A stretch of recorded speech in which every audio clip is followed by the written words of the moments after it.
What happens when you gather a neurosurgeon, a professional coach, and an Olympic track athlete to ask them questions about the most pressing topics of today? Let's find out together on The Futurist, the sports injury and neurotechnology episode. Greetings, I am Flash, your Futurist host. Allow me to introduce our contestants. Entrepreneur and boxing coach, DJ Walton. What's up, Flash? Ready to rock. Chief Medical Officer for the neuromodulation business at Medtronic, professor and one of the United States' top surgeons, Dr. Ash Sharon. Okay, Flash, I'm ready for us. Olympic track star, mother, and advocate for female athletes, Christina Clemens. Hey, Flash. Our contestants will be playing a simple tower stacking game. Each contestant will select a block. Some blocks will trigger a chronic disease-related question, and others will start a minigame. If you win a minigame, you will receive a power-up advantage. The first contestant to knock the tower over loses. I'm super competitive. I'm fast, and I think I'm quick on my feet, so I do think that it does give me an advantage here. I've trained for 7 years, and I consider anybody who does neurosurgery a high-performance athlete. Christina, you've selected a question block. Okay. What advice do you have for athletes recovering from serious injuries? When you go through a serious injury, it is so easy to just forget everything that you accomplished, and you're just in that moment of where you are. You start to tell yourself a lie, and you start to tell yourself that you're never going to get back to that place. So for an athlete who's dealing with a serious injury, the very best thing that they can do is do the work to get healthy and believe in that work. Boxing is a really old school sport. There's a lot of guys that kind of shy away from the new technology. I'm one of those coaches that loves data, everything from, heart rate monitors, punch count output, measuring, RSI scores, and technology plays a massive part, at least in my boxing training. Dr. Sharon, you've selected a question block. What is an example of neurotechnology being used in an attempt to enhance athletic performance? I'm following something called transcranial direct current stimulation. And what happens is if you put a little bit of electrical current across the brain, the cells go into receiving mode. It's like putting a light switch, and the neuron wants to learn now. But there's no doubt that if you start doing that and you're in training at the same time, there seems to be an improvement in performance. So I think there is going to be technology that's going to enhance performance. Yeah, I mean, we use some of the technology in our training now just to kind of open up those neurological pathways, to have that muscle relax a little bit, to increase mobility, to get back to a state of recovery where athletes aren't hindered by an injury that they think is worse than what it really is. So I think there's a massive connection there. So there's another band that you wear around your head. And so as you slow down your heart rate, it shows how your mind is not on that, that fire anymore.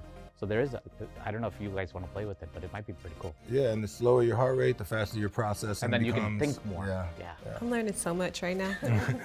You're an athlete and you're trying to reach your goals. You don't want to have anything interrupting you. And technology like this is what allows that to happen. Amazing. Christina, you have activated a minigame. Let me put this back. No.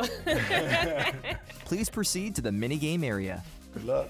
Welcome, Christina. In a moment, you will see a grid of 3 interlocking words, 2 vertical and 1 horizontal. I will provide clues for each of the vertical words first, then the horizontal one. You will have 15 seconds per clue and can make unlimited guesses within that time. To win the power-up advantage, you must successfully guess each of the 3 words, completing the grid.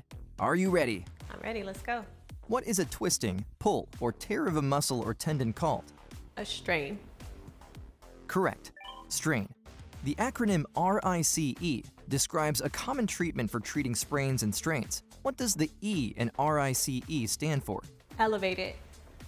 Correct. Elevate. What is the application of cold for the treatment of injury or disease called? It is called cryotherapy. Oh my gosh. Cryotherapy. Correct. Cryotherapy. Well done. You have received a power-up advantage. You may force an opponent to use one hand on one of their upcoming turns.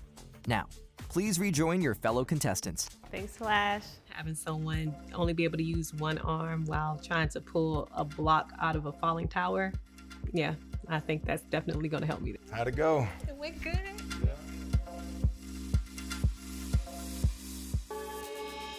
DJ, what role does fear play in overcoming injury? Fear plays a massive role in overcoming injuries. I think athletes are constantly either in fear of re-injuring or worsening an injury. It's super important to keep that athlete active, keep them in the gym, making sure that we're making a good plan with their PT, with their doctor, we're following through. So really confidence and preparation can help negate some of those bad thoughts that an athlete may have. But what I found most helpful is while they're recovering and dealing with that injury, we're working on other things around the gym so that when they come back, they're feeling confident and they feel like a complete athlete again.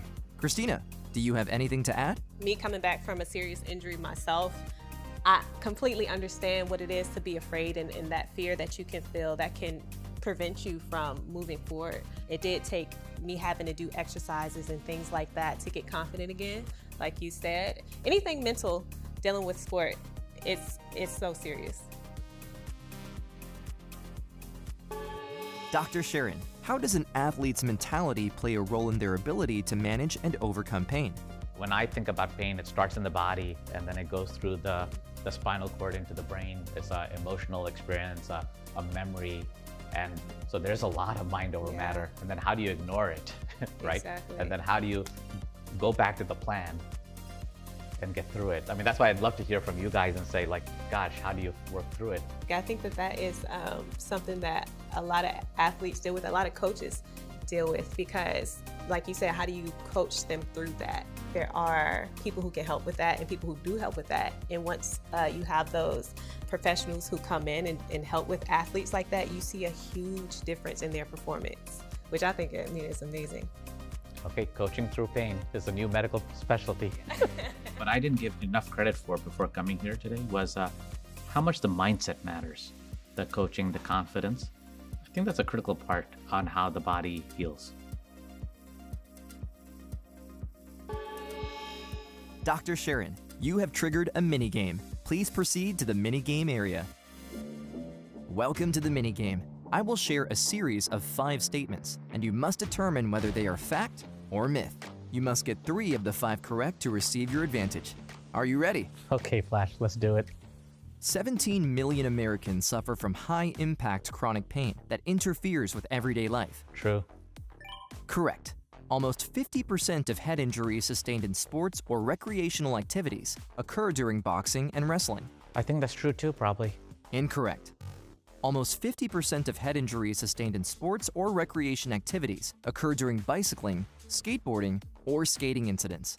Next question. Approximately 72% of concussions involve a loss of consciousness. Myth. Correct. More than 90% of concussions do not involve a loss of consciousness. Next question. In the US, acute and chronic pain costs 650 million lost workdays and $65 billion a year. That's true. Correct. Fact. Well done. You have received a power-up advantage. You may choose an opponent's block for them on one of their upcoming turns. It's a lot of power to give me. Use it wisely. See you soon.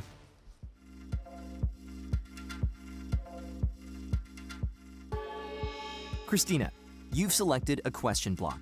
How can injured athletes use technology to support their recovery and overall performance? There's so many different tech tools that athletes can use, Flash. Wearable devices are amazing because they can track your recovery, your strain, and so you can know, am I able to push it a little further or should I back off? That way you won't re-injure yourself. And I love shockwave therapy. You can really get that treatment while still being super competitive. And that's the great thing about technology with injury that we have as athletes. Flash, I would like to use my power-up. Get ready for some surgical precision, Dr. Sharon. For this turn, you can only use one hand to pull a block. Surgical Me precision. and Flash are not friends. Good job. It was a little disappointing, I'm not gonna lie. I was rooting against Dr. Ash, I was. Yes. Oh, it's shaky, shaky, shaky. Dr. Sharon, what is neurostimulation? How does it work? And how can it be used to alleviate chronic pain? If something hurts, that signal's got to get back to the brain. Neurostimulation is a technology that we can actually interfere with the signals right on the spinal cord, and it's so elegant. It can reduce the number of pain signals. It's huge for people who can't break that cycle for chronic pain. DJ, what can coaches do to support an athlete recovering from an injury, mentally and physically? Coaches can be super present, work with their PT staff, work with their doctors, educate themselves, really try their best to understand the injury. So many times injuries happen and it's a result of a weakened area somewhere else in the body. So during PT, we can strengthen those areas around the injury. I think just being present from a coaching perspective helps tremendously. The athlete knows that they're not at this alone. Boxing's not a team sport, so they don't have a locker room full of other guys or girls helping them. So, you know, that relationship is pretty sacred. So if your coach is with you every step of the way, it gives you a certain kind of confidence to return back to training. Dr. Sharon, what are your thoughts on brain-computer interface technology, and how might it be used to enhance sports performance or address sports-related injuries? Brain-computer interface, the concept is you put a chip on the brain and you can interpret what's happening in your mind. And where I think it's going to make its first impact are for people who get injured. You know, 18,000 people get spinal cord injury a year, and about 10% are from sports. And so the idea behind the brain-computer interface is you can take the signals from the brain, and then you can transmit those signals to move an exoskeleton, a prosthetic, you know, do something so that you regain motor function back. And that's just the beginning, Flash. Well said. I can certainly appreciate the power of specialized circuitry and well-designed technology. I know you can. Flash, I think I'm going to power up on this one. What do you think? My data shows that would certainly increase your odds of success. DJ, you must now pull a block of Dr. Sharon's choosing. I'm going to give you a little chance too, just to give you a chance. I'm going to ask you to take out this block. All right.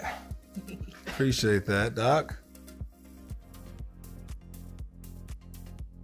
Oh, oh buddy.